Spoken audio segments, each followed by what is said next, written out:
Okay, so hello everyone. Welcome to our soon-to-be departing NAFTA team, soon-to-be departing to Montreal. We're all booked, I believe, for March 27th to be arriving in Montreal. So maybe I will start with the Montreal itinerary and agenda. I had the chance to have a meeting this week with the director of the David O'Brien Center for Sustainability, which is part of Concordia University. There's four main universities in Montreal: UQAM, which is our partner, and which is a French university. There's University of Montreal, and then there's McGill and Concordia. So there's basically four universities there. So Concordia is one of the English universities. So they are very interested in supporting our program. They have a sustainability student association. They have a number of lecturers, and they have a number of contacts in the business community, including, which I think is interesting to us, the CSR officer, the Corporate Social Responsibility Officer for Bombardier in the aeronautics division. And I wanted to ask Yvonne if the Bombardier division that we're working with in Mexico, is that the aeronautics division? Yes, it is. Yvonne, are you able to respond to that? Yeah, Dr. Kelly. Yvonne says yes. Yes, it is the aeronautics division. Yes. Perfect. So that's a good synergy, and I'm hoping that we can get an appointment with the Corporate Social Responsibility Officer of the Aeronautics Division in Montreal. That would be a wonderful way to link up the project that we're doing in Mexico. So I think we're all in good shape for the Montreal visit. Bring your warmer jackets. It's going to be a little cold in Montreal still at the end of March. The Mexico City and Puebla itinerary is we split our time between Mexico City and midway in the week, Wednesday afternoon, we'll be heading off to Puebla, and Puebla is in the process, UDLAP, Universidad de las Americas in Puebla, is in the process of setting up appointments and company visits for the 2 days that we will be in Puebla. And part of the experience of being in Puebla versus Mexico City is the center of business and government in Mexico. It's huge metropolis, 23 million plus people, very exciting, kind of like a Paris type of feeling.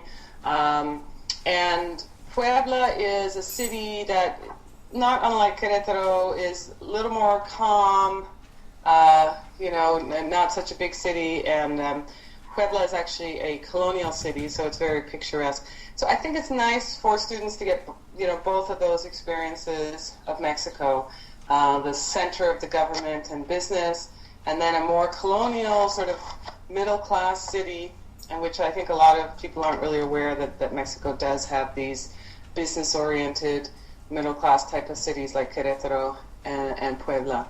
And then we will be heading back to Mexico City on the Saturday to visit the pyramids.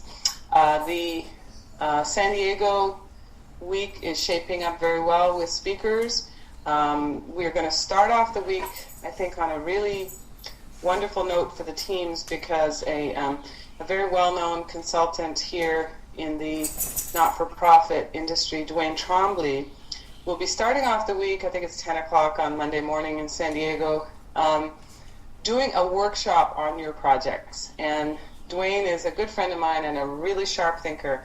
So what he will be doing will be penetrating to the core of what you're trying to accomplish in your projects, and with really a strategic vision. So I think at that point that will be a very, very helpful way to make sure that you're on track, you're getting the right information that you need to answer the needs of the top management teams. So that's pretty well an overview of how things are coming together in terms of the 3 weeks. Are there any questions on that? Any concerns, questions?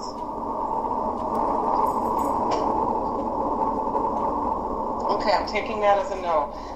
What I'd like to spend a little bit of time is on the new value creation process with top management teams. And I sent the slides.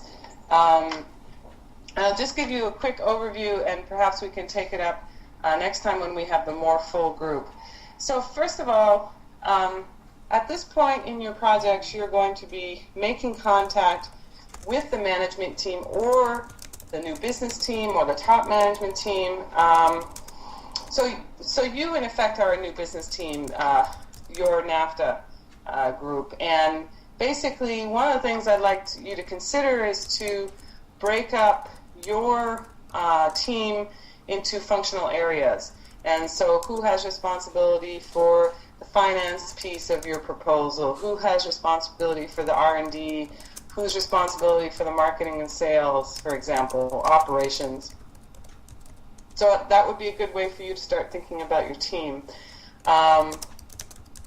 And, you know, the end of this month, before we go to Montreal, we're looking for some PowerPoint on, you know, what is the opportunity? What's the context? What's going on? Why is this needed? What is the specific objective for the company? And I'd like you to try to be as concrete and perhaps quantitative. It could be qualitative, because some of these things have to do with reputation, and that's not so easily measured. But I'd like you to come up with, what is your objective? So we want to, you know, if it's the Copert project, we want to establish a channel for the export of bumblebees to Canada and the U.S. and have an understanding of what the regulatory impact would be for that product. We would like to, a further objective on that would be, we would like to establish within the first year a program that would allow for $1 million in sales between Canada and the U.S. with a 5-year plan of, you know, maybe 5 million. I'm just making up numbers, but that you want to have objective as to what would be the business impact of your project. Now, some of these have more of a reputation of the company, and that's more qualitative, but that also could be measured. So you want to, you know, give some thought to what is the opportunity that we're pursuing here. And, you know, you want to look at what's going on in the company that allows this opportunity to be pursued. Is there new partnerships that are in place? Are there new technologies that are in place? Is there new competition? Is it an offensive or defensive move? What's the strategic context for this?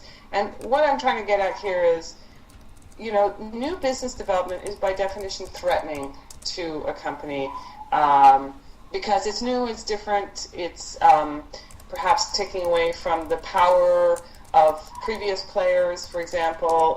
So you can expect some opposition from people to implement this. This is just very natural behavior in a management team.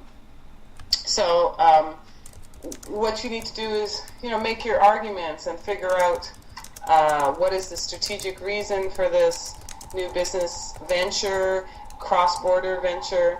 So then, so that's the strategic context, the opportunity statement. It's also important to look at the politics, okay? So the people that you're dealing with, the managers that you're dealing with, the management team you're dealing with, at what level are they in the organization? Try to get some idea of who would be supportive to this, who would be the decision makers on this. You might be working with one team, but there might be a higher level who would be making decisions on this. Try to get some ideas of what would be some of the obstacles, strategic obstacles, structural obstacles, operational obstacles, what would be needed. So this is very real world. This is very hands-on. New business development is a tricky process, and there's a lot of pushback, basically. So, you know, part of what you have to do is look at, you know, who are your allies, who are opposition, and work with that. Because the last thing we want to do is spend all this time on a project and then not have not have results, not have implementation. Okay, so those are some things that I'd like you to think about as you go through the process in the next 2 weeks of finalizing the opportunity statement for the business. So you want to bring in the strategic factors. You want to look at the strategic context, the competitors, the technology in the industry, the cross-border context. You want to be aware of the politics. What are the politics involved in, and openness to this or not. And to be really savvy new business development team, you have to work with the the informal networks as well as the formal networks. So I think the goal right now is to figure out, what are you really doing for the company? Why is it needed? How does it fit into the context of the industry, in a NAFTA context, in a clean tech context? And can you define some specific objectives?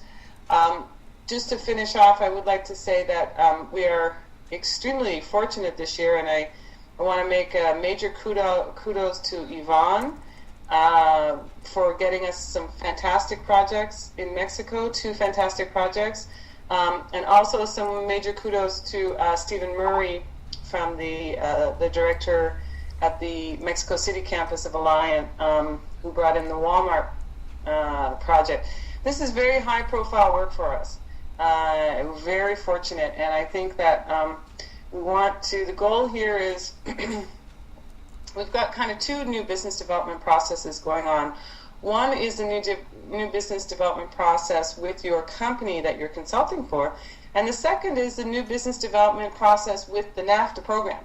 Because we're in year 2, we are looking, for a long-term, partnerships with UQAM, for example, have talked about a 5 to 10 year partnership. We want to have a fully loaded model where we have 8 students from the 3 countries. We're working to get there, but we have to build on success. So in this new business development process for NAFTA 2011, our goal is to really make an impact with these companies and get as much as we possibly can out of the experience and get that message out. And I think that James has taken a wonderful lead in terms of a social media strategy that will really help us to convey to the world the kind of work we're doing, which is, let me tell you, unlike any other school's program. And so you can be very proud of the uniqueness of our program and the importance of it, the significance of it, the innovation of it. And I think you can also be proud of the high-profile companies that we're doing the consulting for. So the last piece is we need to be proud of the work that you do, which I'm sure we will be. But it does have to take into consideration these political components to make sure that we really have a project that is really implementable, doable, that we can come back in a year from now and say, this is what they did, this is how it enhanced their reputation, this is how it got them into new markets, this is how it contributed to the bottom line or growth. So those are my main thoughts for today. I don't know if there are any comments or questions, and if not, we can probably end that for today.